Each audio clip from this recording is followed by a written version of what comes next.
तीन दोस्त शॉर्टकट लेने के लिए रात को कब्रिस्तान से गुजरे। बीच में उनकी टॉर्च बंद हो गई। फिर किसी ने धीरे से उनका नाम पुकारा। वो पलटे तो कब्रें खुल रही थीं और अंदर से सड़ेगले हाथ बाहर निकल रहे थे। वे डर से कांपने लगे और समझ नहीं पाए कि क्या करें।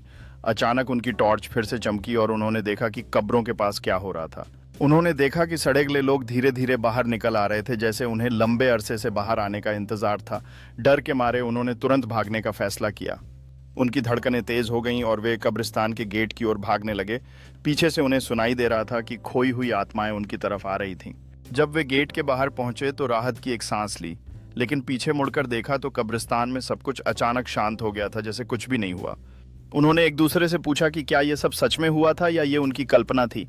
लेकिन जब उन्होंने देखा कि उनकी टॉर्च फिर से चमक उठी तो उन्हें याद आया कि घटनाएं कभी कभी बिना किसी चेतावनी के घटित होती हैं।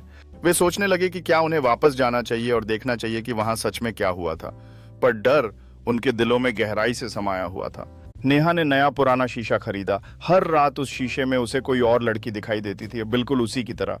एक रात उसने वो लड़की मुस्कुराते हुए देखा और शीशे पे लिखा था, अब तेरी बारी है। नेहा का दिल तेजी से धड़कने लगा।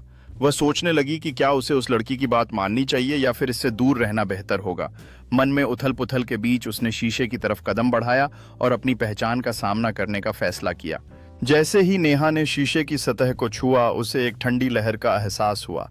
अचानक वह अपने आप को उस दुनिया में महसूस करने लगी जहां वह दूसरी लड़की मुस्कुरा रही थी। अब नेहा को समझ में आ चुका था कि यह केवल एक खेल नहीं था, बल्कि उसके लिए अपना असली रूप प्रकट करने का समय था। जब नेहा ने शीशे के पार कदम रखा तो पूरी दुनिया बदल गई। अब वह उस लड़की के साथ थी जो उसे हर रात सपनों में दिखती थी। वहां उसने अपने भीतर की शक्ति को पहचान लिया और ये समझा कि वह अपनी तकदीर को फिर से लिख सकती है। उसने महसूस किया कि यह जगह उसकी कल्पनाओं से भी परे है।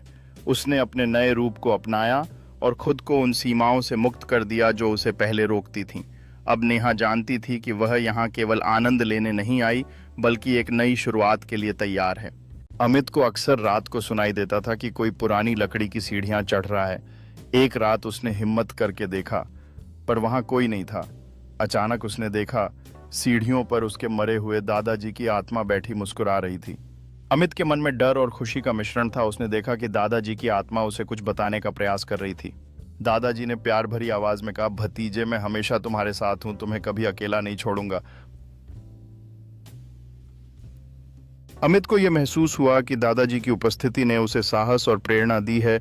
वह जानता था कि उसे अपने सपनों का पीछा करना चाहिए। जैसे ही दादाजी की आत्मा धीरे धीरे गायब होने लगी, अमित ने एक नया संकल्प लिया कि वह अपने जीवन में हर चुनौती का सामना करेगा। अमित ने मुस्कुराकर कहा, मैं आपके सपनों को पूरा करूंगा दादाजी, और उसने सीढ़ियों पर आगे बढ़ने का फैसला किया। अमित ने हिम्मत से कदम बढ़ाते हुए सोचा कि यह वही क्षण है जब उसे अपने जीवन की दिशा तय करनी है और अपने दादाजी की याद को जीवित रखना है। जब अमित सीढ़ियों के शीर्ष पर पहुंचा, उसे एहसास हुआ कि उसकी यात्रा अभी शुरू हुई है और दादाजी की प्रेरणा हमेशा उसके साथ रहेगी। रीना आधी रात को बाथरूम गई। वापस आते वक्त उसने देखा कि उसके पीछे पीछे कोई परछाई चल रही है। उसने मुड़कर देखा तो वहां कोई नहीं था, लेकिन परछाई अब भी चल रही थीं, बिना किसी इंसान के। रीना के दिल की धड़कन तेज हो गई। वह समझ नहीं पा रही थी कि यह परछाई आखिर क्या है और क्यों उसके पीछे चल रही है। रीना ने धीरे धीरे पीछे हटते हुए सोचा, क्या यह एक सपना है या सच में कोई परछाई उसके पीछे है। उसने सोचा कि उसे भागना चाहिए, लेकिन उसके पैर जड़ हो गए थे।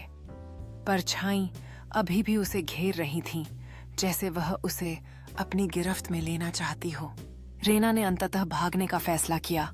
वह तेजी से दौड़ पड़ी, लेकिन परछाई अब और तेजी से उसके पीछे आ रही थीं। उसने घर का दरवाजा जोर से बंद कर दिया और एक पल के लिए राहत महसूस की, लेकिन क्या वह सच में सुरक्षित थी? रीना ने सोचते हुए अपनी सांसें समेटी, लेकिन परछाई उसके मन से दूर नहीं जा रही थी। वह जानती थी कि खतरा अब भी खत्म नहीं हुआ है। गांव के बाहर एक पुरानी हवेली थी, जिसके बारे में सब कहते थे कि वहां आत्माओं का बसेरा है। कोई भी रात को उस हवेली के पास से नहीं गुजरता था। राजू ने झूले को रोका, लेकिन झूला फिर से अपने आप हिलने लगा। तभी दीवारों पर छाया जैसी आकृतियां दिखने लगीं। किसी बच्चे की हंसी सुनाई दी, पर वहां कोई बच्चा नहीं था। चारों दोस्त एक दूसरे के करीब खड़े थे। उनकी आंखों में चौंक और डर साफ वीदनो था।